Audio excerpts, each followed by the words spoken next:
All right, guys, I'm going to go through the questions that you have said you are confused on or just need a little help.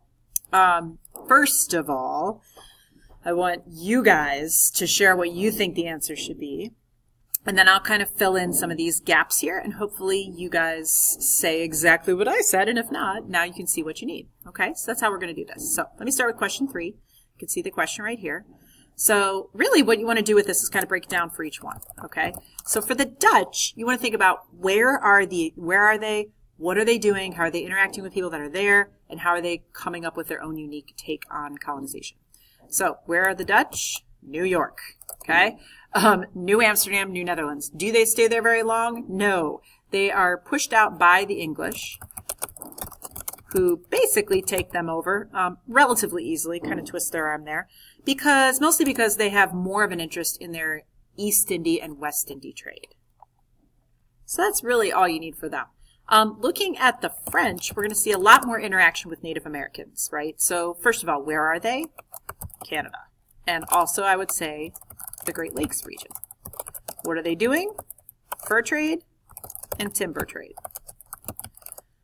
How are they interacting with the people that are here? Okay, a lot of that has to do with the fact that they're going to work with the Native Americans and kind of build those trade relationships. So they're going to do that definitely more than the Indians. There's definitely some religiously motivated settlement, and you could bring up the Huguenots in that example. But for the most part, we're going to see them in what's now Canada in the upper Great Lakes region, and we'll see that especially during the French and Indian War. British, okay, this is easy. The 13 colonies, you know that. Why are they coming? They're coming for really, I would say, 2 main reasons. Religiously motivated, that's New England, and profit-based, and that's going to be the Chesapeake/Jamestown. That's where we're going to see our cash crops, right? How are they interacting with people who are here? Well, definitely we see that there's sort of this symbiotic relationship with the Native Americans. I think both sides are hoping they'll be able to get along and work together. And at first, there is some evidence that that was happening. But as the years went on, we definitely saw that conflict increased. King Philip's War is a good example of that in Massachusetts. The First and Second Powhatan Wars are going to be a good example of that in Virginia. Last one we can bring up here is the Spanish Empire. As you might remember from world history, this is a more ethnically diverse colony region, and we're talking about present-day Central and South America, also including Florida. There's definitely more intermarriage that is occurring, so you're going to see different combinations of Native American, enslaved African, and Spanish kind of intermixing, intermarrying. And we also see they are the earliest to establish colonies in the hemisphere. We know there is really strict racial segregation in some ways related to their encomienda system. So you can bring up that encomienda system, how that kept very distinct social classes, and also how the Spanish did enslave a lot of the natives that they encountered, but because of the sicknesses and disease that were, of course, the #1 killer of native people, that is why they start incorporating the use of African slaves, which will dramatically change the makeup of their empire, and then eventually, of course, the French, Dutch, and British will all play a role in that as well. So that's really, I would say, the most important stuff you would need for that question. You want to think, where are they? What are they doing? How are they interacting with the people that are there? And how are they shaping their own unique society over here on this side of the Atlantic? All right, the next one you guys had questions about was 16. So if you haven't yet, pause this. I want to hear your explanation of 16. Well, I can't hear it, but you'll share your explanation of 16. And then I will kind of fill in here with what you need to say, and hopefully they're the same thing. So, share first. Now that that's done, I'll break this down. So when we talk about the market revolution, we're really talking about a period primarily from, I would say, the 1820s to about 1840.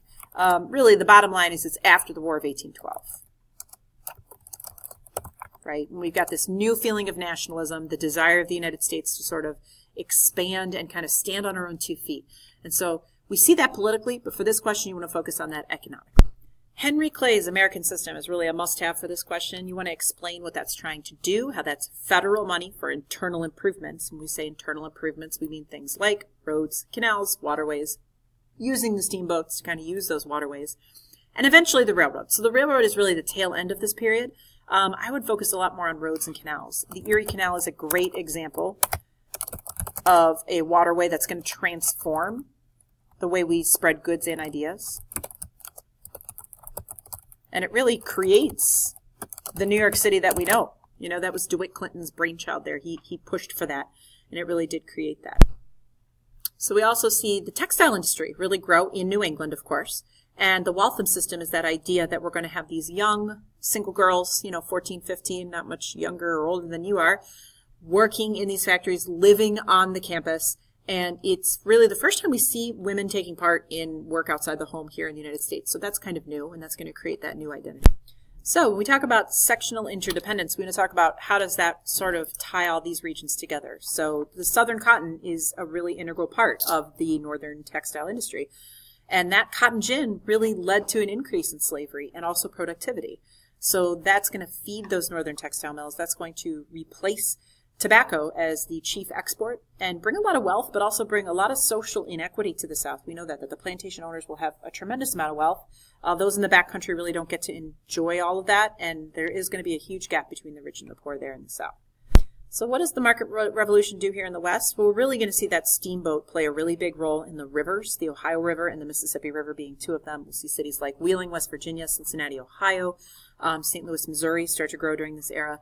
Manifest destiny is going to be that attitude that the U.S. is determined to spread from sea to shining sea, and that it's God's will. And, of course, there's a lot of land out here, but for those who could afford it, right? We talked about some of those immigrant groups could, some of them couldn't. The biggest export coming from the West is going to be food. We're going to see wheat, corn, things like that, so it really will be the breadbasket.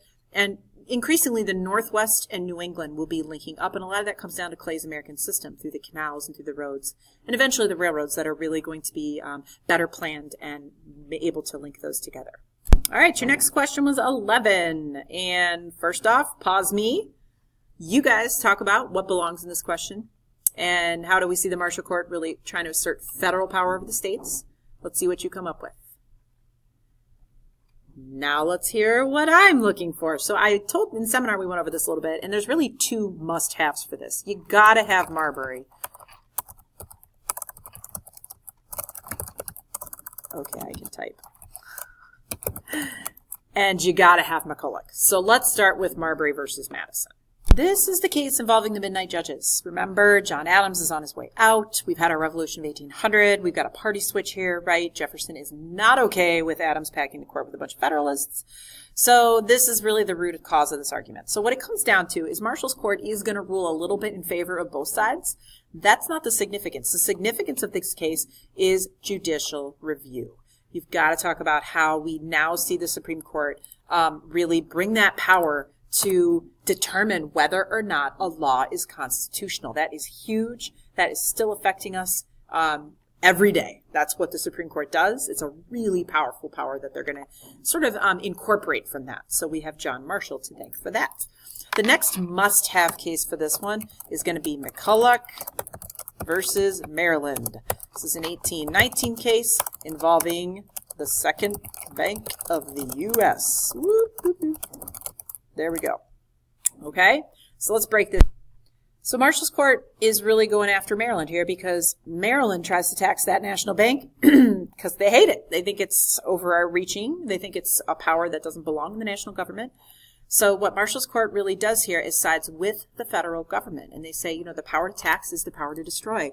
And so that is going to really reaffirm that power of the federal over the state, which is a big thing we see with Marshall. That's really what he's known for. That's why Jefferson does not like or trust him.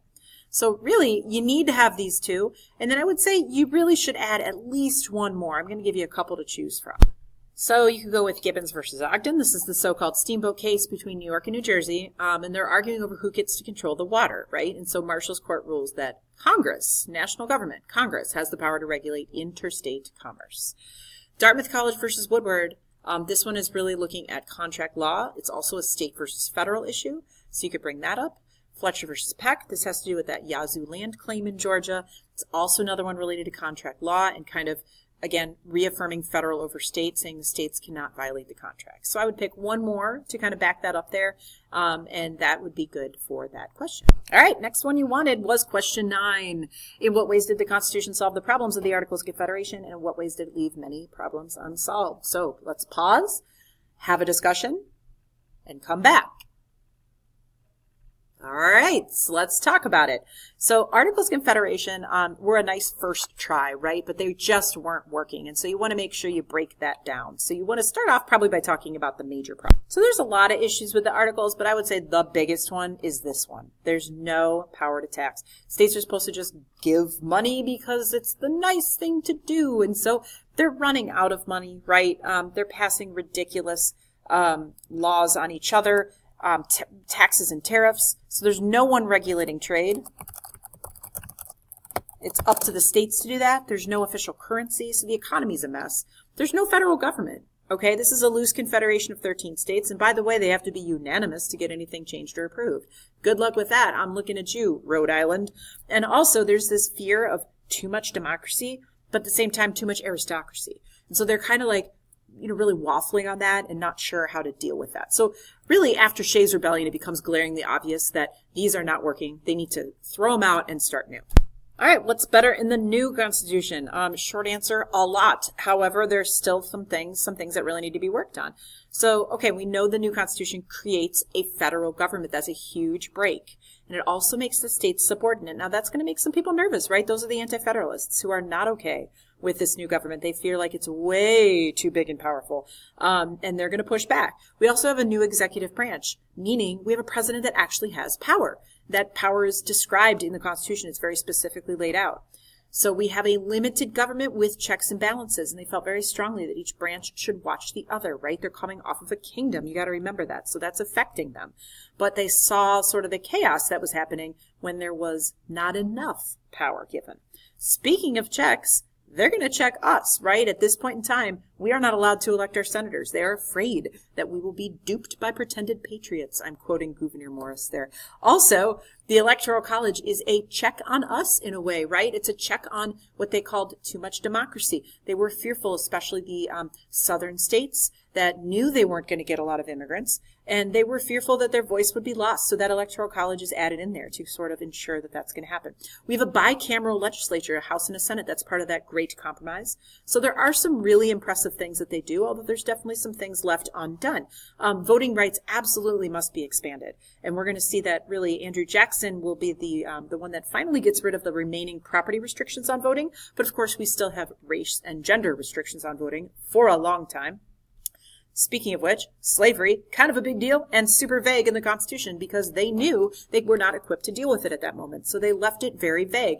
That's going to make things very difficult for the future generations as they try to look at what do they mean in the Constitution and how can all people be truly represented in this country. It's going to be a long time before we deal with slavery. The 3/5 compromise, of course, is a joke. It's ridiculous. And it's going to be even longer until we allow women to vote. So, and then even then, since then, we're going to see some issues with access to voting and making sure people's voices are truly heard. So there's still going to be some things left undone, but it is a living document that is meant to be changed. And, it's really, they left that up to us to make it work for our time. I was hoping to go through 6 and 1 because those are also 2 questions that you really wanted to do, but I am just about out of time. I'm going to have to get this thing published and ready for you. So at least, hopefully, you got these 4. You feel a lot better. They're less scary. Tomorrow, I'll hit 6 and 1 for you and other ones that you want. And we'll just make sure you feel really confident when you come in here and you're ready to go. You've got some great specific information. You're ready to hit it out of the park. So hopefully this helped. Continue in class going through 6 and 1 together. And, I'll be back on Thursday and I can help you with those and also with other ones.